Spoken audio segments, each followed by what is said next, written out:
자, 그러면 이제 요번에 이제 살펴볼 곳은 이제 역사의식과 역사사고력 함양 부분인데, 그전 시간에 얘기한 것처럼 요거는 이제 개설적인 부분이고요. 자세한 내용은 제가 이제 그 남색책이나 갈색책 할 때 좀 더 얘기를 해드릴게요. 강조해 드릴게요. 자, 그러면 한번 이제 볼게요.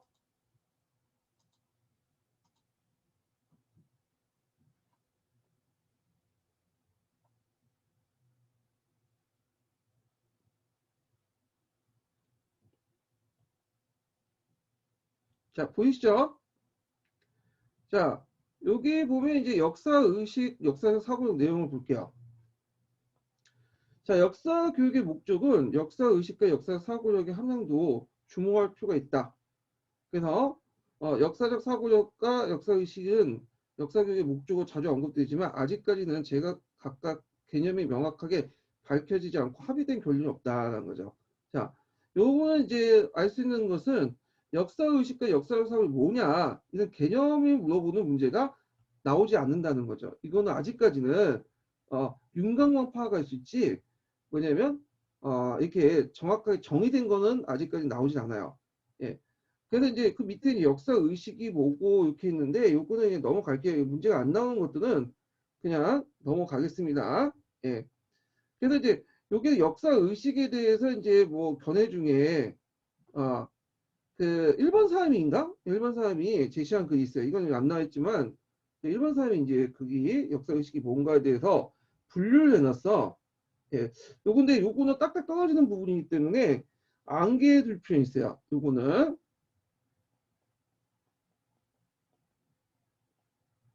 예. 요 부분은 안개에 둘 필요가 있고 그래서 이제 있는데 아이고 잠깐만요. 안 넘어가네. 자, 여기 보면 이제 역사관이라 가지고 이제 있고 자아의식, 뭐 존재의식, 시간의식, 그 다음에 변화, 발전의식, 그다음 문제의식 이렇게 나눴어요. 그래서 역사관은 역사의 본질에 대한 견해나 관점, 역사가 무엇인가? 자아의식은 역사 속에 자신의 실체에 대한 인식, 나는 누구인가? 존재의식은 역사 속에서 자신의 위치에 관한 의식, 나에 대한 나는 어떤 상황에 처해 있는가? 자, 시간의식은 역사 속에서 시간의 존재와 시대에 대한 차이의식, 그래서 역사에서 시간이 갖는 의미는 무엇이고 한 시대는 다른 시대와 어떻게 다른가?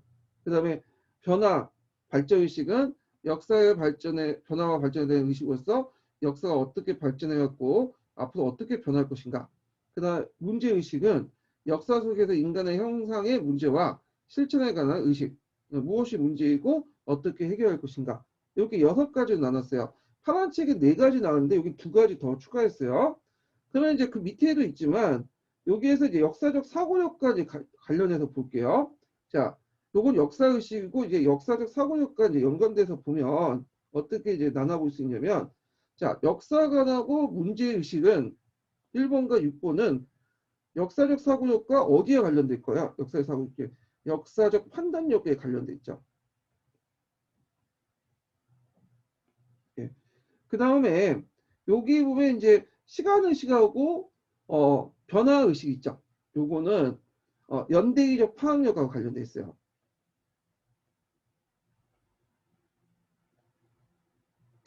요것도 물어볼 수 있으니까 안개 두세요. 그 밑에 남색 그 내용이 있어요.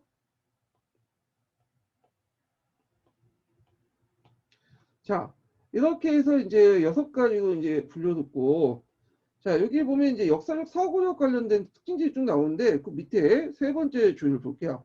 자, 역사적 사고력이나 어떤 문제나 상황에 처했을 때 역사학의 특성을 근거해 사고하는 능력을 말하는데, 역사 지식을 이용하여 역사 문제에 관해서 가설 세우거나 해결 방안을 모색한 능력을 말하며 역사를 이해하고 의도적으로 복합적 정치 활동을 의미한다.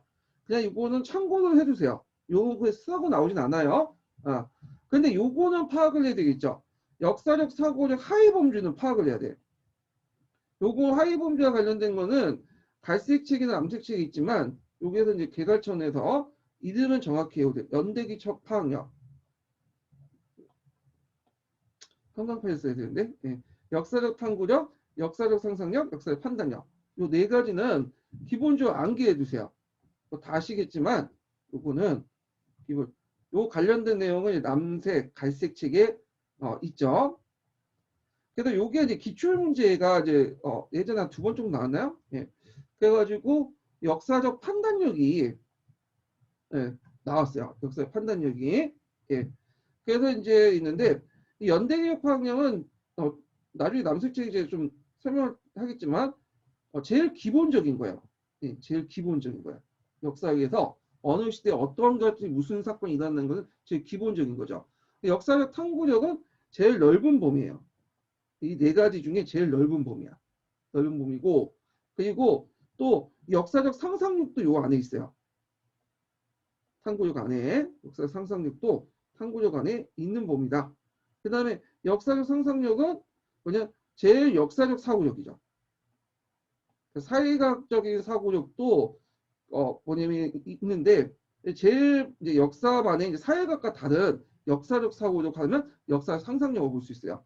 그 다음에 역사적 판단력은 앞에 있는 연대기적 판단력, 역사적 탐구력, 역사적 상상력을 다 합쳐서 최고로 궁극적인 어떤 판단 사고력이에요. 그래서 제일 궁극적으로 도달할 수 있는 사고력, 제일 고도의 사고력이 역사적 판단력이다. 이렇게 특징들을 파악을 해주시고, 요거는 이제 강독할 때 이제 다음 그 남색식 활동을 강독할 때 한번 관련 내용 읽어보기도 하죠. 그래서 요거와 관련된 내용이 요 밑에 있어요. 네, 갈막하나 있어요. 여기에서는 여기는 개설 차원에서 소개 차원에 있는데 여기 요쪽 갈수록 여기가 좀 저차원적 사고력이고 요쪽 갈수록 고차원적 사고력이에요. 예. 자, 그럼 보면 자 연대개혁학력은 시간에 따른 변화를 중시하고 인간의 삶과 형상 연대기에서 이해한 능력, 그 다음에 역사 탐구는 사료 분석 능력으로 연결돼 있죠. 사료를 근거로 과거 사실이나 행위에 대한 해석과 설명을 통해 이해를 도출한 능력. 역사적 상상력은 사회 불완전성을 보완하기 위해서 관련 근거를 토대로 증거의 간격을 채우거나 과거 인물의 심적으로 추측하는 능력. 이때 이제 증거의 간격을 채우는 능력을 이제 우리가 보통 보관, 삽입이라고 하죠. 이 보관과 삽입도 그 이제 뭐냐면 여기 파란 책하고 그 남색 책이 있으니까 이때 이제 읽어보기도 하고 그리고 마지막으로 이제 역사 판단력은 증거의 중요성을 판별하고 자료를 해석하고 추론하는 과정에서 편견을 없애고 균형적인 그 결론을 도출하는 능력 이렇게 있죠. 자, 그래서 이제 그 여기 보면 이제 이 네 가지 범주의 특징들이 나와요. 그래서 여기 키워드는 이제 전체적인 키워드는 그냥 유기적이야, 유기적, 총체적이고 요게 키워드예요. 예. 이게 뭐냐면 네 가지 나왔지만 따로따로 분류되는 게 아니라 사회학처럼 이렇게 사고력처럼 따로따로 분류되는 게 아니라 하나 융합적으로 있어. 그러니까 언어가 어느 게 서로 뭐냐면 유기적으로 통합이 됐다는 거죠. 다만 이제 이렇게 분류하는 이유가 뭐냐면 한쪽 부분을 좀 중점적으로 육성하세요. 예를 들어 연대기적 파악력을 육성한다면 네 가지 인정하고 유기적인 통합을 인정한 상태에서 연대기적 방법을 좀 약간 강조하는 그런 학습 방법을 쓰는 거죠. 요게 이제 그 내용인데 그래서 이제 보면 네 가지 하위 범주의 개념상 구분하는 건 가능하지만 실제 별개로 존재하지 않는다. 사고는 총체적으로 이게 이제 키워드죠. 정신적인 활동이므로 개개의 범주를 별개로 구분하여 육성할 수 있는 것이 아니기 때문이다. 그렇지만 어느 하나를 하위 범주로 중점적으로 육성하는 건 가능하다. 이렇게 이제 얘기를 하고 있죠. 근데 이제 이렇게 역사적 사고력을 이렇게 분류하고 그러잖아요. 근데 이 자체가 이제 사회과학적인 어떤 사고력과 다른 역사학적 사고력이 있다는 이제 그걸 증명하기 위해서 이렇게 이론화시켰어요. 하위 범주를. 근데 막상 이게 뭐라고요? 프레임을 누구 따라한 거예요? 사회과학적인 어떤 그 사회과학에서 강조한 사회교육에서 강조한 어떤 사고력 그 부분에 프레임을 따르지 않아요. 사고력 틀 안에서만 논하잖아. 근데 역사학에서 중요한 게 사고력이 아니죠. 제일 중요한 내용이나 그 의미죠. 그 자체에. 그래서 그런 너무 사고력에서 벗어나서 이런 것을 논하지 말자 해가지고 이제 거기에서 갈색 책에서는 뭐가 나오냐면 역사적 사고력을 중점으로 두는 게 아니라 요거 사고력 자체가 일반 사회 쪽에서 강조되는 것을 우리가 이제 방박장에서 나오기 때문에 그들의 프레임을 따는 거다. 그래서 그걸 프레임을 깨기 위해서 나온 것이 이제 예전에 작년에 나왔죠. 작년에 맥락화 역사학이라는 개념이죠.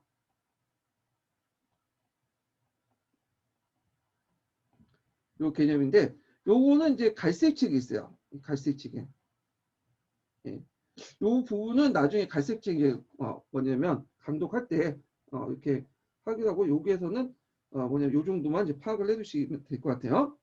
자, 그럼 마지막 문장을 보죠. 자, 역사의식과 역사사고의 범주는 상당한 부분 겹쳐있다고 볼 수 있다. 시간의식과 발전의식은 뭐와 관련돼 있죠? 연대기적 방역이야. 연대기적 방역 관련됐고 아까 좀 했던 거예요. 그리고 이제 역사관이나 문제의식은 역사의 판단력과 밀접하게 관련있다. 네. 그래서 서로 연결돼 있다. 그래서 이제 역사의식과 역사사고력을 이제 보면 이 역사적 사고력이 따라서 역사적 사고력과 역사의식이 상보적이라는 거야. 역사적 사고력이라면 역사의식 있죠? 거꾸로 썼네. 예.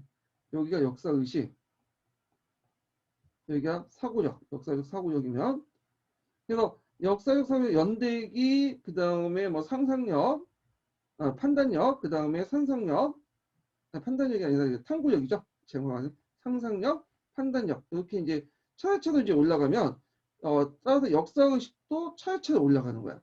예. 그래서 사고력과 역사의식이 상보적으로 이렇게 통합돼 있다, 연결돼 있다. 서로 보완적으로. 그래서 사고력 올라가에 따라서 그에 맞는 역사의식도 올라간다. 네, 이걸 좀 같이 기억을 해두시면 될 것 같아요. 요게 이제 어디냐면 두 번째 이렇게 뒤에서 문장이에요. 예. 그래서 여기 역사의식과 역사사고력은 상호작용, 상보적으로 하면 저점 교육을 할 수 있다. 그래서 역사의식이 어떤 수준이 있을 때 그걸 가능한 역사사고의 범위가 있고 역사사고의 신장을 통해서 역사의식이 성장했다고 한다. 요 내용을 제가 지금 설명을 하고 있는 거예요. 이 부분을. 자, 그래서 이제 이렇게 내재적 가치인 역사의식과 역사사고력의 함양 부분을 간단하게 살펴봤어요. 이 부분을. 자, 그러면 이제 뭘 보냐 또, 요거는 이제 지금 한 것은 녹색 책이고요. 이제 파란 책 부분을 볼게요. 파란 책. 파란 책. 자, 파란 책의 정확한 명칭 역사교육의 이해죠.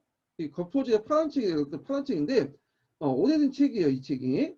그래서 요 역사교육의 이해는 이론 파트가 있고 교수학습 자료 파트가 있어요. 이 이론 파트는 저기 이제 녹색 책으로 떨어져 나갔고, 그 다음에 녹색책, 남색책 떨어져 나갔고 교수학습 방법 파트는 뭐냐면 녹색책으로 떨어져 나갔죠. 그래서 여기에서는 이제 강독할 때 녹색책 부분에서 이제 있는 파란색 내용을 좀 보완적으로 할 거예요. 요거는요. 그리고 나서 남색책도 이제 이런 부분에서 역사교육 할 때 하고요. 그리고 남색책과 녹색책이 없는 내용들이 또 있어요. 예, 그런 것들은 이제 뭐냐면 역사교육의 이해 측면에서 이제 단독으로 이제 남는 것만 딱 할게요. 예, 자, 그러면 이제 한번 보죠. 자, 그래서 이제 이걸 몇 페이지 펴보시냐면요. 파란 책 78페이지 펴보세요. 78페이지. 78페이지 한번 보면요. 네, 여기 있죠. 네, 블루밍 교육부분에 잠깐만. 이게 아니라 여기 제가 이쪽을 잘못 적어놨네요. 잠깐만 기다리세요. 앞부분 적어놓은 거 좀 볼게요.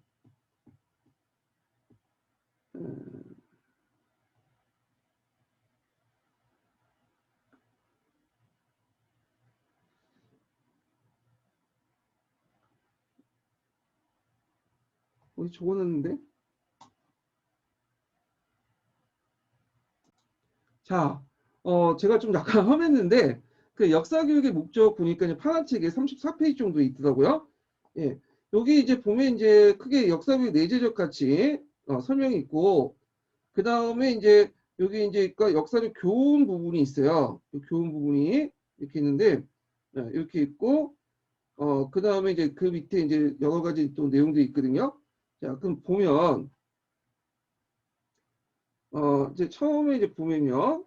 아이고, 잠깐만요. 이게 파란색으로 제가 넘겨야 되거든요. 책 넘길 때가 좀 약간 시간이 걸려요. 예, 이거 좀 이해를 해주시고. 음,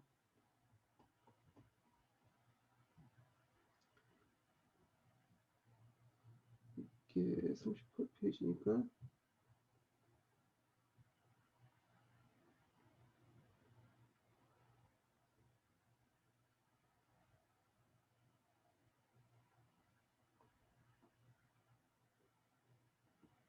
자, 35페이지 보죠. 예, 35페이지를.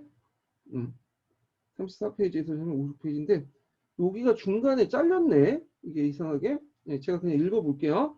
자, 버스턴의 이론이 있어요. 버스턴의 역사교육의 내재적 가치가 있는데, 자, 버스턴이 역사교육이 현재 문제가 어떤 기원을 가지고 어떻게 발달했는가의 지식을 제공하고, 첫 번째가 과거와 사회 현재의 사회 미래를 서로 비교할 수 있는 기회를 제공하며, 그리고 현재 및 미래의 문제를 해결하는데 의미 있는 그 교훈을 제공해주기 위해서 배울 가치가 있다고 했다.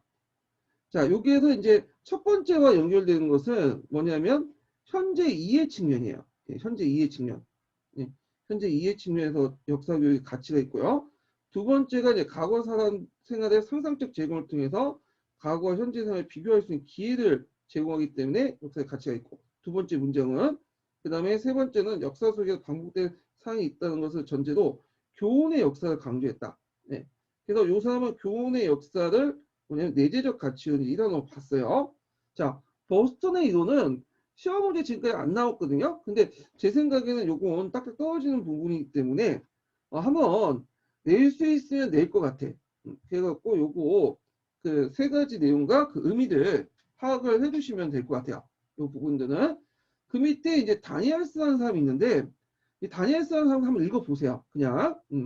그 다음에 그 밑에 이제 미국과 영국의 역사교육 그 내용도 있는데, 넘어가고요. 예. 그 다음에 이제 볼 게 뭐냐면 밑에 보면 이제 역사적 교훈과 관련된 거야. 예. 교훈을. 자, 보면, 음, 정통적으로 이제 역사를 배우는 목적이 제일 중요해 교훈의 역사죠. 예. 그래서 뭐 자치통감이든지 동국통감, 감자 들어가는 내용도 있는데, 요걸 건너뛸게요. 그 앞부분에서 이제 독색책 했으니까 여기에서는, 그 중요한 부분만 살펴보고 할게요. 자, 여기 두 번째 단락부터 볼게요. 하지만 역사를 교훈 여기는 생각에 여러 가지 문제점이 있다. 그래서 여기에서 이제 세 가지를 이제 여기에서 제시했는데, 요거는 녹색책에 있는 내용하고 비슷해요. 첫 번째로는, 자, 역사적 사건의 특징을 개별적으로 고유한 데 있다. 네, 여기 있고, 두 번째로는 어, 똑같은 사건이 되풀이지 않는다. 이 때문에 역사에서 교훈을 얻는다는 태도는 문제가 있다. 위험하다. 이렇게 지적을 했고요. 세 번째로는 역사로부터 교훈을 얻고자 할 경우 과거 인간의 행위에 단순히 선악의 논리에 빠질 수 있다. 예. 그래서 이렇게 있고, 그 다음에 뭐 여기 한번 더 들면 치자의 학문을 여기는 경향이 있으며 지배층의 행위에 중점들 가능성이 있기 때문에, 그렇기 때문에 여기가 이제 그 녹색시 없는 내용이죠. 그렇기 때문에 다수 구성원들의 말과 행동을 소홀히 다루기 쉬우며 역사의 대중화의 경향에 역행할 위험이 있다. 근데 자, 요때 대중화라는 것은 어떤 의미냐? 이거는 우리가 이제 쉽게 역사를 접근했다 그 의미의 대중화가 아니라, 여기 문맥을 볼 때는 되게 지배층의 위주의 역사이기 때문에 좀 소외당할 수 있다. 뭐냐면 역사 소수에서 민중들이 소외될 수 있다는 거, 역사 소수에서. 요 의미인 것 같아요. 역사 소수에서 민중들이 소외당할 수 있다. 음. 그래서 첫 번째, 두 번째, 그 다음에 세 번째, 그 다음에 네 번째, 이렇게 이제 해갖고 볼 수가 있겠죠. 자, 이게 세 번째고 잘못했네. 네 번째, 이렇게 네 가지를 제시를 하고 있어요. 교훈의 역사. 네, 이렇게 했고, 자, 그 다음에 이제 넘어가서 교양으로 역사 있는데, 이 앞부분은 이제 앞에서 했던 내용들과 비슷하니까 이렇게 이제 있고, 여기 보면 이런 역사관 두 번째 단락부터 볼게요.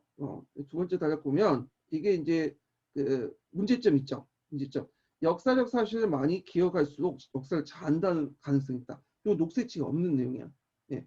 그래서 별 중요하지도 않는 역사적 사실을 들먹이면서 이렇게 하는 것은 문제가 있다는 거죠.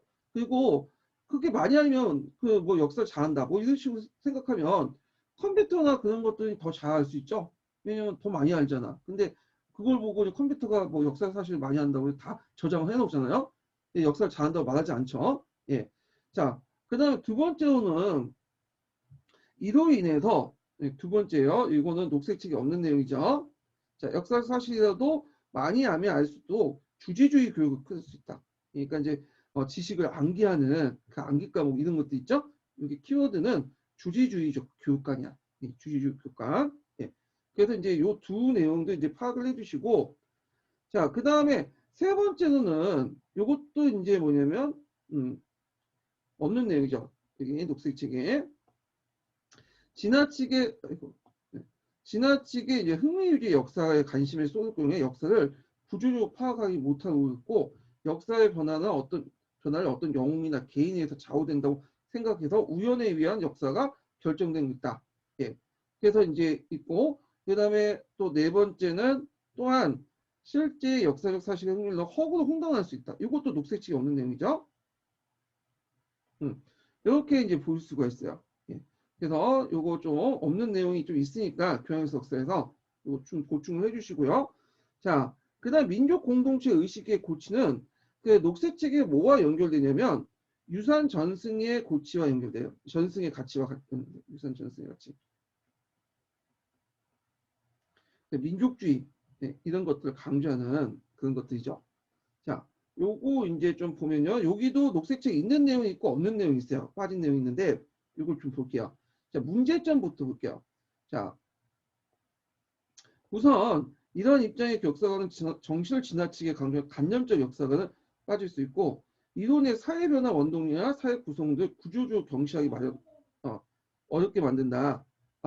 그래서 이제 우리가 볼 때 이제 그 정신을 강조하는 게 뭐냐? 대표적인 혼이나 박은식 호흡, 뭐 난가사상, 신체외, 어, 등등 이런 것들이죠. 이런 것들은 다 뭐예요? 간념적 역사관이야. 민족주의 예전에 20년대 30년 민족주의 역사관도 있죠. 근데 이런 것들은 너무 강조하면 어떤 정신승리다가 될 수 있어. 상황을 객관적으로 못 보고 그렇기 때문에 사회 변화 원동력을 제대로 파악할 수가 없어. 예. 그래서 이렇게 좀 보시면 될 것 같아요.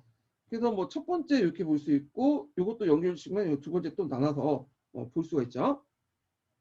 자, 그 다음에 세 번째 문제점은 뭐냐면 자기 민족의 문화 정통을 지나치게 미화하고 수치스러운 역사를 숨김으로써 올바른 역사관을 저해하는 겁니다. 요것도 녹색책이 없는 내용이죠. 요것도 외워두셔야죠. 그래서 이렇게 미화나 그 다음에 수치스러운 역사를 숨기는 거 국뽕을 빤다는 말이죠. 국뽕. 그런 것들 이제 기억을 해두시고요. 그 다음에 네 번째가 이제 뭐냐?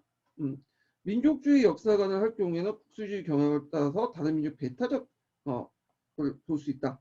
대표적인 게 시틀러 반유대주의와 일본의 한국사관이죠. 네. 그래서 요거 네 번째 볼 수 있어요. 요게 이제 밑에서 잘리네요. 이쪽에 볼렸더니. 네. 자, 그래서 이제 국가주의 편견을 볼 수 있고 그 다음에 마지막으로 이제 이렇게 다섯 번째가 뭐냐면 아니 그 마지막 뒤에죠. 다섯 번째가 정치 집단의 독재 권력 유지수단 이용당기고 하고 그 다음에 녹색책에도 똑같은 내용이 있죠. 이거 그래서 역사에서 우리 민족만이 가지고 있는 자랑스러운 고유문화가 어떤 건지 파악하기 가치를 부여하기 어려우며 현대에 올수록 그 존재 가치가 어려워지고 있다. 그러니까 이제 녹색책에 뭐와 연결된 거 정체성 파악, 민족 정체성 파악이 어렵다는 거야. 이게 그래서 녹색책에 있는 내용도 있지만 요게 이제 이 부분에서는 또 파란책에 있는 내용만 있어요. 또 파란책에 있는 내용도 있죠. 자, 그 다음에 이제 뭐 역사의식의 함양인데 요거는 좀 그냥 봐주시고 앞에는 6가지로 이제 역사의식을 나눴잖아요. 근데 여기는 존재의식, 변화 발전의식, 그다음 자아의식, 시간의식 4가지만 나눴어요. 그래서 나머지는 2가지가 나중에 추가된 거야. 이 부분은요. 예. 자, 그래서 이제 한번 봤고 그 다음에 이제 그 뭘로 넘어가냐면 남색책으로 이제 그러니까 녹색책으로 넘어갈게요. 이제 파란색 봤으니까 예. 이거 갑자기 녹색책 끊어졌네요. 잠깐만요. 얘가 어디 갔나? 아이고. 아까 지금 할 때 제가 잘못 건졌나 봐. 자, 여기 녹색색 남았죠? 네, 그 다음 파트가 이제 보면 목표와 관련된 거야. 목표. 목표인데, 아까 이제 언급한 것처럼 이 목표는 시험 문제가 뭐 딱 해갖고 이론적으로 물어보는 건 없어요. 예, 물어보는 건 없고 그냥 이제 그 지도안이 주어지고 이런 것들을 중심으로 이제 물어보고 있거든요. 그래서 이건 예전에 기출에 몇 문제 나오긴 했는데 이론적인 거는 요 자체가 이제 뭐냐면 크게 볼 만한 건 없어. 이게 뭐 강독을 통해서. 그래서 기출 문제를 이제 중심으로 해갖고 모의고사 문제 풀면서 학습 목표 중심으로 해서 공부를 해두시면 되는데 제가 이제 이거는 보통 그 녹색 책을 이제 주로 메인으로 잡고 하잖아요. 근데 요 내용을 보니까 이론적인 측면에 파란 책이 더 잘 돼 있어요. 예, 딱 보니까 이렇게 해가지고 먼저 파란 책을 메인으로 잡고 그 다음에 파란 책에 없는 녹색 책 내용을 살펴볼게요. 이 목표 관련된 내용은 자 먼저 이제 볼게 파란 책인데 파란 책 다시 넘어가서 파란 책 몇 페이지 표시냐면 78페이지 보세요. 78페이지. 자, 78페이지 넘어갑니다. 자, 넘어가는 시간이 있어요. 책 통해서 이제 넘어가는 시간이 약간 걸리니까 이거 좀 이해를 해주시면 될 것 같아요. 자, 그러면 이제 목표 보죠. 역사교육의 목표. 파란색 있는 내용을. 자, 역사교육의 목표 중에 이제 등장한 게 뭐냐면 일반적인 그 목표 분류예요. 일반적인 목표 분류인데, 자, 일반적 목표 분류의 이론 중에 여러분들 이제 많이 들어보실 게 뭐냐면 이거죠. 블룸의 뭐냐면 교육 목표 분류야. 그리고 좀 크게 할게요. 블룸의 일반적 목표. 교육학에서 되게 강조되고 있죠.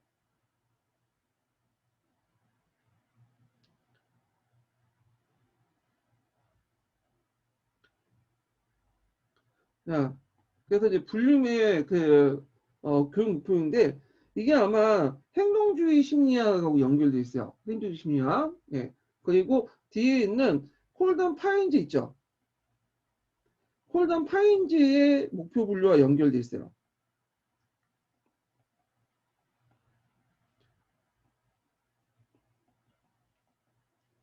그래서 요 자체는 안 나오지만 이 콜던 파인즈와 연결돼 있기 때문에 한번 중요한 거 키워드만 이제 파악을 해볼게요. 자, 여기에 보면 쭉 넘어가서 분류문 교육 목표를 크게 인지적 측면하고 정의적 영역으로 나눴다. 그래서 그 밑에 보면 이제 인지적 영역과 정의적 영역이 있죠. 그래서 인지적 영역은 뭐 지식, 이해력, 적용력, 분석력, 뭐 종합력, 그 다음에 평가력 이렇게 나눴고요. 그 다음에 정의적 영역은 감수, 반응, 가치학 한 번씩 다 교육학 시간 때 공부했을 거예요. 조직화, 인격화 이렇게 나눴어요. 예. 자, 그래서 이것이 이제 나중에 이제 블룸의 이제 교육 목표학에 이제 들어가는데, 그래서 블룸의 교육 목표학에서 제시된 목표들은 하나의 뚜렷한 위계관계를 형성하고 있는 게 특징이다. 즉 인지적 영역에서는 지식에서 시작하여 종합에 이르기까지, 정의적 영역에서는 감수에서 인격화까지 이렇게 성취한 목표 수준이 보다 하위 목표에서 상위 목표 점점 나가고 있다. 예. 그래서 요걸 이제 바탕으로 해서 콜단 파인즈 목표 분류가 나와요. 야, 요거는 좀 시험 문제 예전에 한번 나왔어요. 기출 문제에서 뭐 한 네 문제 정도 언급했나? 예전에 아주 오래된 객관식 기출 문제 때 세 문제. 그리고 이게 11년도 문제인데 콜단 파이즈 목표 분류는 안 나왔지만 뭔가 그 관련된 교육 그 논문 관련된 문제가 한 번 나왔어요. 예. 그래서 한번 낼 가능성도 있어요. 또 객관식 기출에 나오긴 하는데 주관식에서도 낼 가능성이 있으니까 좀 파악을 해두시고요. 자, 그러면 여기에서 이제 볼 때 초점을 어디에 맞춰야 되냐. 이거 되게 많은데 다 암기가 힘들잖아요. 그래서 여기에서 이제 제가 이제 팁을 드릴게요. 팁을. 초점을 맞춘 팁을 드면 하나가 이제 역사 교육과 관련되어 있는 부분. 네 가지 분야 중에 역사 교육과 관련된 부분이 있어요. 그래갖고 이제 여기 보면 네 가지 큰 분류 중에 대분류 중에 교과의 특성하고 두 번째 나와 있죠. 네 번째 분류인 그 교과의 특성과 네 번째 분류인 학습의 교육적 결과가 있어요. 예전에 기출문제 나올 때 이게 많이 나오더라고요. 이 네 가지 분류가. 네. 요걸 이제 중점적으로 보고, 그 다음에 이제 기능 영역인데, 기능 영역은 일반 사회나 다른 그 교과와 또 연결돼 있어요. 그러니까 좀, 범용성이 크죠. 보편성이. 일반적 기능가 있는데, 그래서 여기에서 좀 볼게, 기능 능력에서 좀 볼게, 외삽? 정도? 이렇게 보시면 돼요. 외삽은 뒤에 이제 소개했는데, 외삽은 역교훈에서 뭐와 연결되냐? 삽입과 연결돼요. 삽입. 천문학에서도 많이 쓰이죠. 그리고 또 하나는 이제 뭐냐면 어느 게 정의적 영역인지 어느 것이 인지적 영역인지 구분을 할 필요가 있다는 거죠. 네. 그래서 역사교육과 관련된 부분, 교과의 특성과 학생의 교육적 결과 큰 분류 두 가지 보시면 되고 기능 영역에서 외사 이런 부분, 정의적, 인지적 구분 요걸 이제 좀 보시면 될 것 같아요. 예. 자, 그러면 이제 분류과 콜단과 파이즈가 어떻게 분류했냐 이렇게 좀 보면 자, 여기에 보면 첫 번째가 역사학습 태도죠. 대용역에서. 그래서 주의, 반응, 그 다음에 상상이 있어. 근데 제가 추천해드릴 건 상상이 나올 가능성이 많아요. 상상이 역학과 관련된 부분이 많거든요. 예. 그래서 여기 보면 감정도 관련된 부분이 있고요. 역사적 증거를 입각해 극적인 형태로 감정의 행동을 표현하기. 그리고 역사상 어떤 인물의 관점에서 그 시대의 문제를 보고 그 인물의 자기를 동일시하게. 그래서 여기 역할과 여기는 감정이 역할 상상하고 연결돼 있죠. 자, 그 다음에 두 번째가 교과의 특성이야. 교과의 특성. 교과의 특성인데, 자, 교과의 특성은 증거 자료와 절차 및 방법 측면에서 역사의 탐구 특성을 인식하는 건데, 우리가 쉽게 말해서 사료 분석 있죠. 사료 분석과 연결하는 부분이에요. 그 부분은. 그래갖고 여기 보면 이제 세 가지도 분류돼 있죠. 자료의 특성, 절차, 조직, 결과. 예. 그래서 여기에서 이제 보면 1차 자료와 2차 자료, 여기 있어. 1차 사료, 2차 사료죠. 예. 그래서 이제 요 부분인데, 요 부분은 이제 좀 뒤에 그 사료 비판 부분이 있어요. 요거 할 때 같이 하는데, 이게 간략하게 얘기하면 1차 자료는 그냥 그 동시대의 유물 유적들이죠. 2차 사료는 그걸 바탕으로 해가지고 뭐냐면 쓴 비판의 해석이야. 좀 뒤에 쓰여져 있는 거죠. 예, 이런 거 이제 인식을 하시면 돼요. 그래서 삼국지 위지동의전은 뭐 1차 사료, 그 다음에 여기 뒤에 쓰이는 비판 삼국사기 삼국유사는 2차 자료 이렇게 이제 인식을 하면 되겠죠. 그 다음에 절차, 조직, 결과 이렇게 이제 내용이 있고요. 그 다음에 요게 이제 기능과 능력인데 요거는 다른 교과와 이제 또 연결돼 있어요. 이거는요. 예. 그래갖고 이제 용어 획득, 참고 능력, 기억, 이해, 번역, 분석 쭉 있는데 여기에서 제가 이제 추천해 드리는 코너는 뭐냐면 나올 수 있는 제 생각이에요. 외삽 부분이 좀 나올 가능성이 있어. 부분이. 자, 외삽의 이제 내용을 보면 이거 또 삽입이라고 하죠. 자, 증거에 의미한 후에 믿을 만한 추론을 이끌어내기. 증거의 허점을 메우기 위한 믿을 만한 제안을 하기. 합리적 가설을 형성하기. 예, 이렇게 있는데 요거는 삽입과 연결돼서 볼 수 있다. 역사에서. 자, 그런 것들 이제 있고요. 제가 이제 얘기하는 것은 이제 제가 이제 중요하다고 한 것들만 지금 얘기하는 건데, 다른 것도 보세요. 시간 되실 때. 예. 자, 그 다음에 학습의 교육적 결과를 보죠. 학습의 교육적 결과. 학습의 교육적 결과는 역사 교육의 궁극적인 목표가 뭐겠어요? 결국에는 올바른 역사 의식하고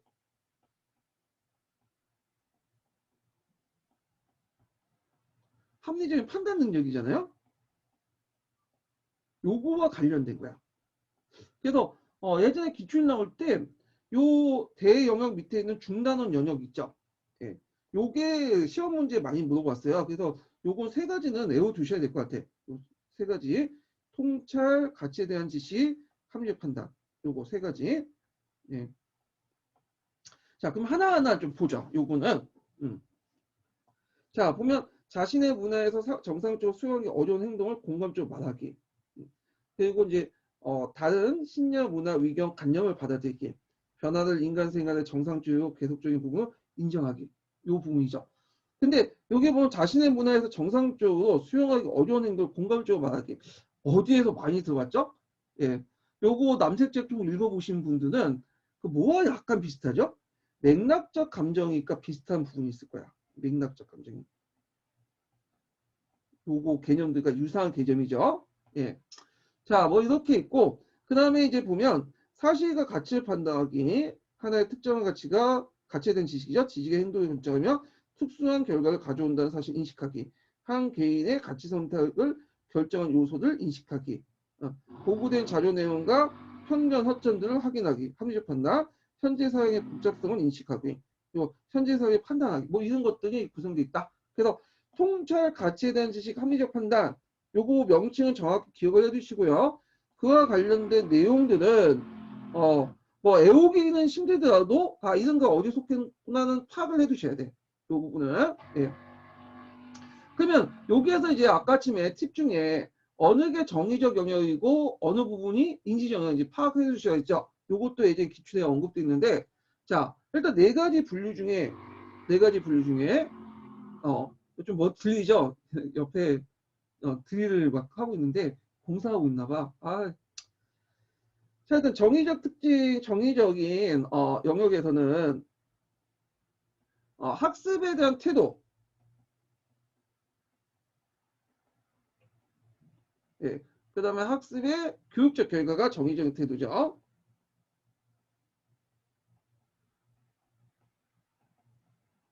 그리고 인지적 측면은 어떻게 할까요? 네 분류 중에, 큰 분류 중에 인지적 영역에 해당하는 것은 교과의 특성, 예. 그 다음에 기능과 능력이에요. 그래서 지금 제가 언급하고 있는 거는 다 저기 기출 분석을 바탕으로 토대로 얘기를 하는 거예요. 자, 그래서 이제 그 밑에 이제 내용 한번 좀 읽어볼게요. 자, 영역 목표, 1의 영역 목표죠. 1의 영역 목표는 앞에서 이제 언급한 어디예요? 예, 이거는 역사학습 태도죠. 자, 역사학습 태도에서 학생들은 역사가 흥미있고 유익한 교과의 사실을 한계시켜주고, 역사에 대한 관심을 가지고 역사 상상을 자극시킬 수 있다. 예. 그래서 이제 이런 그것의 효율성 측면에서 얘기를 한 거고, 그 역사 교육의 두 번째 목표, 2번 영역 목표는 교과의 특성이죠. 예, 교과의 특성을 통해서 증거 자료와 절차 및 방법 측면에서 역사 탐구의 특성을 인식할 수 있다. 이거 암기해 두시고, 자, 세 번째 영역을 통해서 뭐 애들이 이제 할 수 있는 게 뭐냐면 역사 교육에 요구하는 구체적인 기능 목표를 제시할 수 있다. 그 다음에 네 번째 영역이라는 것은 뭘까요? 네, 아까 학습의 교육적 결과죠. 사 영역에서는 역사 교육의 궁극적 목표가 올바른 역사적 통찰력과 가치 인식과 합리적 판단을 배워한다. 요거 네 가지 각각의 목표를 할 때 어떤 특징들, 효용성 이런 것들을 이제 얘기를 하고 있어요. 이건 안 나왔지만 제 생각에는 이게 콜단 파인즈 목표 분류 주제가 나왔고 제가 출제자면 요걸 낼 수 있을 것 같아요. 왜냐면 딱딱 떨어지잖아. 그래서 여러분들 강도 가실 때도 그 왜냐면 막연하게 막 추상적이고 모호하고 논쟁 있는 부분을 그냥 건너뛰세요. 안 나와 이런 부분은 채점하기 힘드니까. 예, 아직까지 자기들끼리 합의가 안 되는 부분이야. 근데 이렇게 딱딱 떨어지는 부분들은 채점하기 좋은 부분 있죠. 이런 것들은 좀 눈여겨보면서 암기해 두시는 것도 좋을 것 같아. 이 부분들은. 자, 그래서 이제 이렇게 해서 이제 그 뭐냐면 홀던 파인즈 목표 분류가 있는데 예전에 이제 11년도 기출문제에 요와 연장선상에서 한번 문제가 나온 적이 있어요. 이게 이제 홀던 파인즈 목표 분류는 아니고요. 그 뭐냐면 관련된 게 문제야. 그 뭐냐 이게 구상책인가 거기에서 이제 실려 있는 문제인데 이 11년도 기출 문제 있어요. 그래서 제가 이제 여기는 뭐 따로 이제 강동은 안 해드릴 텐데 그 관련된 부분들 좀 찾아가지고 좀 보세요. 예, 좀 기출 문제 관련돼 갖고 있으니까 찾기 힘드시면 제가 밑에 그냥 첨부자료 보충자료 해놓을 테니까 한번 보세요. 나올 가능성 별로 없을 것 같으니까 그 있고 자 하여튼 이렇게 있고 이제 거기 보면 이제 국가교육과정 목표 분류가 쭉 나오죠. 그래서 이제 여기 보면 미국의 역사교육 목표 예, 쭉 나와 있고 그 다음에 이제 영국의 역사교육 목표 이렇게 쭉 나왔죠. 예. 그 다음에 쭉쭉 넘어가서 근데 우리나라 역사교육 목표 이렇게 있는데 미국의 역사교육 목표고 영국의 역사교육 목표는 딱 봐도 나올 리가 없겠죠. 근데 요걸 이제 공부하시는 분들 쓸데없는 거 요거 공부하시는 분인데 이거 안 돼요. 이거 진짜 역교도에서 포기할 건 포기해요. 다른 것도 마찬가지지만 예 그냥 넘어가요. 그래서 불안하다. 그러면 보셔도 되는데 여러분들 이제 임용 공부할 때 제일 중요한 게 불안감을 떨쳐내야 돼. 요거 안 보면 안 되겠지 하는 생각을 하다 보면 한도 끝도 없어. 그래서 선택과 집중. 그러니까 선택하고 나머지는 버리셔야 돼. 제가 이제 예전에 그 설명회 강의할 때도 70% 선택하고 30% 가까이 버리라고 했죠. 버리면 버려요. 쓸데없는 건 버려야 돼. 자, 그 다음에 이제 우리나라 역사교육 목표에는 뭐 7차 교육과정이 있는데 요거는 오리지널 7차 교육과정이에요. 2001년도부터 시작한. 그래서 이제 있는데 요것도 뭐 국민교육 기본과정 뭐 있는데 쭉 넘어가서 이건 한국 갔으니까 한국 근현대에서 나오고 막 그러니까 넘어갈게요. 예전 교재에서 책에서 그래요. 이 책이. 자, 그 다음에 넘어갈 게 뭐냐면 이제 역사교육의 행동 영역 목표예요. 예, 요거는 나올 수 있어. 나올 수 있는데 요거는 지도안이 주어지고 행동 영역 목표를 쓰시오라는 게 나와요.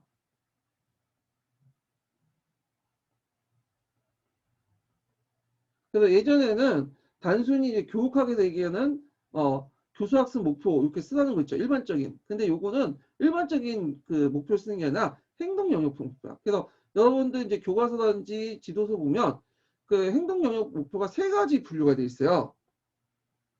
제가 이제 예문은 이제 나중에 녹색책에서 보여드릴 텐데 요거는 그냥 개념만 파악을 해요. 지식과 이해, 기능과 가치 태도 요 세 가지가 있는데 시험 문제 나오는 부분은 되게 지식 이해 측면에서 쓰셔야 하는 거야. 그러니까 내용이 주어지고 지식 이해 측면에서 쓰라는 게 이렇게 많아요. 자, 그러면 이제 지식 이해라는 개념을 볼게요. 이건 개념은 그냥 시험 문제 안 나오는데 그냥 파악만 해주세요. 이렇게 개념은. 자, 지식 이해는 역사적 사실의 개념 일반화 기억을 하거나 이해하는 것이다. 이건 단순한 암기가 아니라 그 내용의 의미나 성격 올바르게 파악하는 걸 의미한다. 그래서 내가 알고 인지한 측면 있죠. 요걸 이제 강조할 땐 지식 이해 측면 쓰시면 돼요. 예.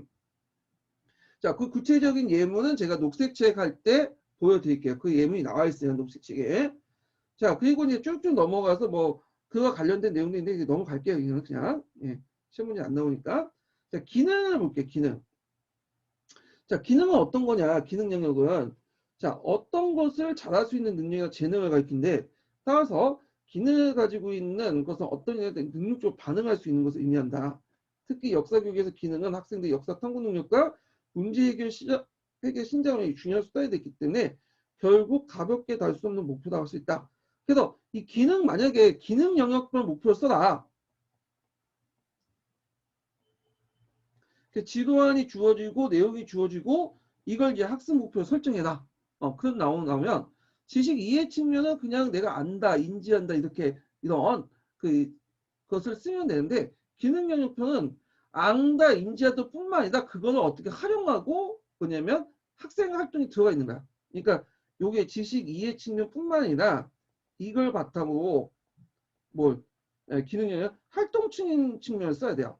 학생 활동이 개념이 들어가야 돼. 그 내용 측면에서. 네. 자, 하여튼 요런 것들이 기능 영역이고요. 자, 그 다음에 이제 여기 보면 이제 기능 영역에 이제 뭐냐면 관련된 내용들이 쭉 나와 있어요. 예. 그래서 여기 보면 구체적으로 학습 능력과 신장과 관련된 기능이 있고 그 다음에 고차적인 어떤 사고 능력과 항상과 관련된 기능이 있고요. 자, 이걸 각자 보세요. 뭐 그렇게 이제 나온 부분이 아니기 때문에 넘어갈게요. 자, 그 다음에 기능 영역 중에 상상적 이해와 관련된 기능이 있어요. 근데 요거는 밑에 좀 예문은 좀 보셔야 돼요. 이게 왜냐면 시험 문제 나왔기 때문에. 자, 여기 보면 이제 다음 장 넘기면 두 번째 질문을 볼게요. 자, 역사적 탐구 과정에서 역사에 등장한 인간의 행위와 동기, 감정을 이해하는 감정이니까 추측하는 특수한 방법을 이용하는 거죠. 요게 남색책에도 나왔는데 보통 이제 그 감정이니까 추첨할 때 별로 구별할 필요 없다 이렇게 얘기하잖아요. 예. 근데 문제는 그 기본소행 구별해놓고 있어. 그렇게 구별할 필요 없다면서. 그리고 그걸 또 문제를 냈어요. 그럼 어떻게? 암기를 해야지. 어떡하겠어. 그래서 이제 이게 17년도인가 18년도가 이렇게 나왔던 문제인데, 자, 여기 보세요. 밑에. 요게 이제 시험 문제 나온 거야. 기출. 감정이입과 추체험이 어떤 거나 이게 구분하는데, 감정이입이라는 건 역사상 등장하는 인물의 행동을 이해하기 위해서 그 인물의 감정에 들어가는 걸 말해요. 네, 이게 감정이입이야. 이게 저기, 그리고 이제 검은 책에서는 감정이입적 이해라고 해요. 이걸 또 감정이입적 이해인데 동일한 말이에요. 예. 그 다음에 추체험의 정의는 이제 어떻게 되느냐. 추체험이란 그 인물의 행동을 학생들 자신의 두뇌를 이용해서 상상적으로 체험하는 것을 말한다. 그래서 이렇게 하는데, 자, 이것은 이제 딱 보면 일단 사료를 봐요. 사료를 보면 그 머릿속에 떠오르는 게 있죠. 떠오르는 게. 예. 그래서 내 머릿속에 떠가는 건 감정이입이야. 근데 감정이입은 머릿속에 떠오르는 것뿐만, 최초는 뭐냐면 머릿속에 떠오르는 것뿐만 아니라 그걸 뭐냐면 효율적으로 수행하는 거야. 그래서 이제 추체험을 같은 게 역할극이나 그다음에 일반 글쓰기 그런 것들이죠. 근데 주의할 것은 감정이니까 추체험은 이렇게 개념적으로 구분이 돼요. 근데 실제로 학생활동, 수업활동에서는 어떻게 될까 이거는? 네. 개념적으로 구분되는 게 아니라 구분되는 실로 같이 넣어져. 그냥 사를 보고 머릿속에 떠올려서 감정이입을 한 다음에 그 다음에 그걸 바탕으로 해서 추체험을 해보는 거예요. 역할극이라든지 글쓰기라든지 이런 것들. 그래서 요 구분하는 문제가 시험에 나왔고요. 04년 기출문제에 또 역할극을 하면서 거기에 필요한 뭐 상상력이 뭐냐. 그 추체험, 이게 문제에 나왔어요. 그래서 요 내용을 좀 기억을 해두시고 요 부분은 남색 책에 감정이입 관련된 내용이 있어요. 요것도 연결되니까 요때 좀 더 자세한 설명을 할게요. 그때 감정이입 할 때. 자, 그 다음에 이제 또 뭐냐면 의사결정 과정에 관련된 기능이 있어요. 아이고, 이게 요게 이제 기능 영역 중에 의사결정 과정과 관련된 기능인데 요것도 이제 시험에 나왔죠. 이게 아마 19년도에 나왔나? 네, 정확하게 기억 맞는데 요청에 성형청도 관련된 내용이 있어요.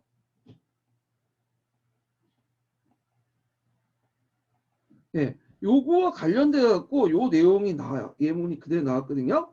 자, 그래서 이제 한번 읽어볼게요. 이게 시험문이 나왔기 때문에. 자, 의사결정도 오늘날 시민교육의 일환으로 역사교육에서 고려돼야 할 목표이다.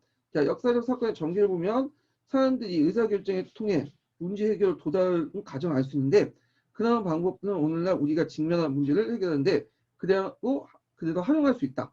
활용할 수 있기 때문이다. 그래야 7차 세계사 교육과정에서 교과 목표에서 역사적 사건의 전개 과정에서 나타난 의사결정 과정을 분석해보고 이를 현대사의 문제를 해결하는 데 적용한다. 그래서 이제 여기에 보면 기능 목표 상세가 있죠. 여기 이제 좀 보면 의사결정 요하는 문제 인식하기, 문제를 분석하기, 가능한 행위의 대안을 확인하기, 예. 또 가능한 행위의 대안에 대해서 장기와 단기적 결과를 예상하기, 결정한 바를 실행한 전략을 선택하고 발전하기, 그리고 결정의 수행이나 문제 해결 그 전략을 이해하기. 그래서 여기에서 이제 콜럼버스와 관련된 예문이 주어졌어요. 그러니까 예를 들어 콜럼버스가 아메리카 대륙을 발견하게 된 동기를 알기 위해서는 콜럼버스의 의사결정 과정을 분석해 본다면 분석하거나 한국 근현대사에 나오는 갑신전변에 일어난 동기들을 파악하기 위해 김옥균의 의사결정을 분석하는 것이 이러한 사례의 정형적인 사례다. 하면 예문이 주었는데 예전에 기출문제는 아까처럼 뭐와 관련 이런 것들이 나오고 이걸 적용하는 문제가 나왔어. 네, 그래갖고 이제 그 노총의 성형천도 운동 관련돼서 의사결정 모형 관련돼서 나왔는데 이걸 정확히 답은 못 쓰죠. 엄밀히는 이제 답안은 정확한 것을 적용하는 거는 그 출제진만 알 수 있죠. 출제진의 그 답안만 알 수 있는데 이런 문제 나오면 당황하지 마시고 그냥 자기가 아는 만큼 쓰세요. 예. 그리고 쓰다가 뭐 틀리면 어쩔 수 없는 거고 재수 좋으면 1, 2점 맞는 거고 근데 확실한 거는 이런 문제 때문에 틀린 건 아니야. 내가 이런 문제 못 썼다고 해서 틀렸다? 그럼 병명과역밖에 안 돼요. 역교론 보면 다 단답 형식이 많아. 그리고 적용하는 문제고 뭐 추론하는 문제가 있긴 있어요. 근데 어차피 그 문제들은 틀리다고 낸 거나 변별력이 없어요. 그래서 역경 공부하실 때 항상 그 추론하는 문제나 뭐 적용하는 문제 때문에 고민하신 분들이 있더라고. 그래서 내가 왜 여기서 틀렸나 했는데 이게 틀린 게 아니야. 본인들이 기본적인 걸 못 써갖고 틀린 거야. 감정입적 역사 얘기나 수치함을 못 써갖고 틀린 거지. 요 의사결정 모형에 맞춰갖고 뭐 적용하는 문제를 못 썼다? 이게 틀린 떨어진 근본적인 이유가 아니에요. 그러니까 공부하실 때 앞에 명확한 데만 공부를 해주시고 적용하는 문제는 모의고사라든지 기출문제 풀면서 그냥 감만 익혀두시면 될 것 같아요. 예. 그래서 이제 임용이라는 것은 다 맞춰도 학교 가는 게 아니라 그냥 맞출 수 있는데 정확한 맞추는데 남들 맞출 수 있는데 맞추고 거기서 몇 점 더 맞추면 학교 가는 거니까 이걸 좀 염두에 두시고 공부를 해두셔야 돼요. 자, 역사 기능의 상세하는 한번 읽어보시고 요거는 약간 뭐하고 이제 비슷하냐면 탐구학습하고 좀 비슷해요. 뭐 가설 형성, 자료 수집 분석 이런 분류 분석 이런 내용도 있죠. 자, 그 다음에 쭉쭉 넘어가서 요 관련된 내용도 또 있네요. 뭐 가설 검증 해봐나. 가치 태도인데 제 생각 가치 태도 영역은 문제 나오진 않을 것 같지만 일단은 한번 읽어볼게요. 이 정의가 어떻게 개념이 뭔지는 파악해야 되니까. 자, 가치 태도의 목표는 학생들 하여금 바람직한 가치관을 형성하는 하고 이를 통해서 역사 및 사회 발전을 위해서 필요한 태도를 가지게 하는 것이다. 가치 태도의 목표는 지식 기능 목표에 비해서 달성하거나 결과를 관찰하기 평가하기 어렵기 때문에 교사의 지속적 책임의 노력이 필요하다. 이렇게 있어요. 그래서 뭐 태도를 가진다, 그 다음에 뭐 가치를 가진다 이런 식으로 행위동사가 쓰겠죠. 요 가치 태도도 이제 기능과 지식 일반 이해 측면에 함께 나중에 녹색책에 그 관련된 예문들이 있거든요. 한번 그것도 살펴보면서 이제 하죠. 이런 것도 있구나 하고 넘어가시면 돼요. 이런 거는. 자, 그래서 쭉쭉 넘어가서 이제 몇 페이지 보시냐면 그 역사교육 목표의 위계화를 볼게요. 위계화. 자, 여기에서 이제 목표의 정의가 나와 있어요. 목표라는 건 구체적이죠. 근데 그 안에서도 추상적인 포괄성에 따라서 먼저 또 몇 단계 나눴어. 그래서 역사교육 가치나 이런 것들은 좀 추상적이고 목표는 구체적이지만 그 목표 안에서도 상대적으로 때 추상성과 포괄성에 따라서 추상성이 좀 높고 포괄성이 높으면 상위 단계 목표고 그 다음에 추상성이 높고 포괄성이 좀 낮으면 제 구체적인 학습 목표가 되는 거죠. 근데 시험 문제 나올 때는 학습 목표가 좀 나와요. 네. 그러면 이제 여기에서는 그 교육의 위기화나 그 내용들을 좀 약간 이제 보고 읽고 넘어갈게요. 자, 역사교육 목표는 그것이 갖는 추상성과 포괄성에 따라서 몇 단계에 분류하겠는데 이것을 위기화한다. 예.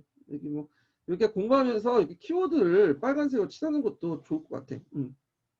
자, 그래서 먼저 교육 목적과 수업 목표를 구분하고 수업 목표를 다시 일반적인 수업 목표와 면세적 수업 목표를 구분한다. 여기에서 시험 문제 나온 게 일반 수업 목표죠. 그 중에 목표를 쓸 땐 일반적인 수업 목표보다는 면세적인 수업 목표를 써요. 이거는 수업 목표에서 이제 강조해요. 목표명이죠.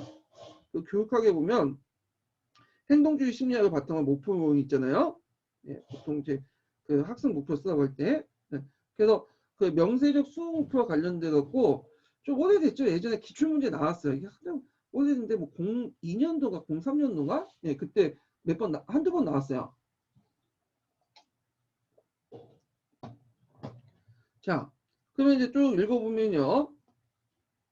자, 여기에서 이제 교육 목적은 교육이 지향할 기본적인 방향 제시를 포함으로써 대체 포괄적이고 궁극적인 이상적인 목표를 말한다. 이것은 교육정책 수립이나 일반 교육과정 구성을 위한 것이라고 할 수 있다. 자, 이에 반해 이제 수업 목표는 좀 추상성이 좀 떨어지고 구체성이 좀 많은 거죠. 실제적이고 세부적인 목표로서 교육활동의 계획 수용 실천되는 교육환경에서 구체적으로 달성한 목표를 말한다. 이렇게 이제 볼 수가 있어요. 그래서 교수학습 방법을 통해서 활동을 통해서 나타난 것들이죠. 그리고 좀 더 추상성을 높은 건 교육 이념 같은 거죠. 이게 뭐 홍익인가 뭐 이런 것들인데 한번 읽어보시고 예. 자, 그 다음에 이제 쭉쭉 넘어가서 이제 밑에 교육 목표 상세화를 보죠. 상세화. 자, 교육 목표 상세화 부분은 정의가 뭐냐? 자, 교육 목표 상세화의 정의가 나. 그 목표가 의미하는 바가 그다음 구체적으로 무엇인지 분명하게 진술되는 거야. 그래서 이걸 이제 뭐라고 하면 명시적 아까 잠깐만요. 네. 내가 써놓고 보니까는 명세적이죠. 명세적. 명세적 수목표라고 하죠. 이걸 다른 말로.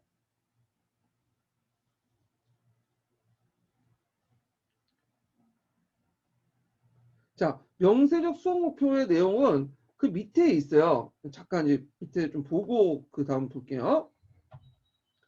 자, 이런 행위동사를 진수할 때, 그러니까 이제 행위동사 같은 경우에는 이제 명세적 행위동사를 쓰셔야 되는데, 이 행위동사 할 때 기본적 원칙이 있어. 이거 교육학에서 이제 학습 목표 쓸 때, 다 이제 배우셨을 거야. 내용과 행동을 같이 진수하는 게 바람직하다. 첫 번째 원칙이고요. 두 번째는 행동 목표는 교사 행동이 아니라 누구 중심이죠? 아이고, 학생 중심이어야 돼.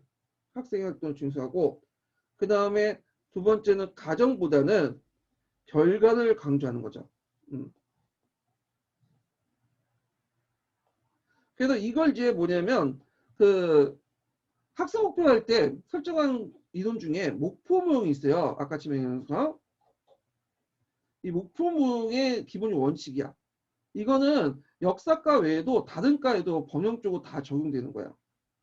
그래서 보통 이제 그 학습 목표 쓰면 요걸 이제 쓰시면 되고, 다만 이게 영역별 학습 목표 써 이런 식으로 나오면 지식 이해 측면에서 뭐 이렇게 하면 또 다른 기준을 가지고 할 텐데 이건 좀 뒤에 좀 얘기하고요. 일반적인 학습 목표 쓰면 요거 쓰시면 돼요. 그래서 내용과 행동이라는 것은 예를 들어서 프랑스 대혁명만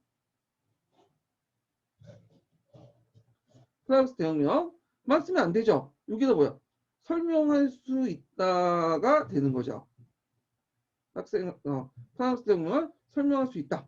그래서 내용 플러스 설명할 수 있다 행동 이렇게 쓰시면 되고, 교사 행동이 아니라 학생 행동. 자, 프랑스 대혁명을 설명한다.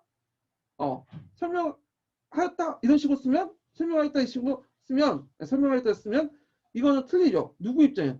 설명하였다는 건 교사 입장이 아니야. 학생 활동 입장으로 써야 되고, 그 다음에 또 이렇게 쓰면 안 되죠. 프랑스 대혁명을 토론한다. 프랑스 혁명의 원인에 대해서 토론한다.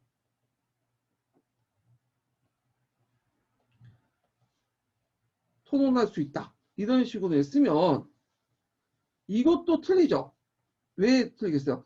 토론할 수 있다, 토의할 수 있다는 것은 어떤 측면? 가정 측면이잖아. 결과를 우리가 이제 정확하게 명시적으로 알 수 없잖아요. 이런 것도 틀려. 그런데 이게 역사학습에서는 맞지가 않는데, 일단은 그 목표 모형에서 그렇게 얘기해요.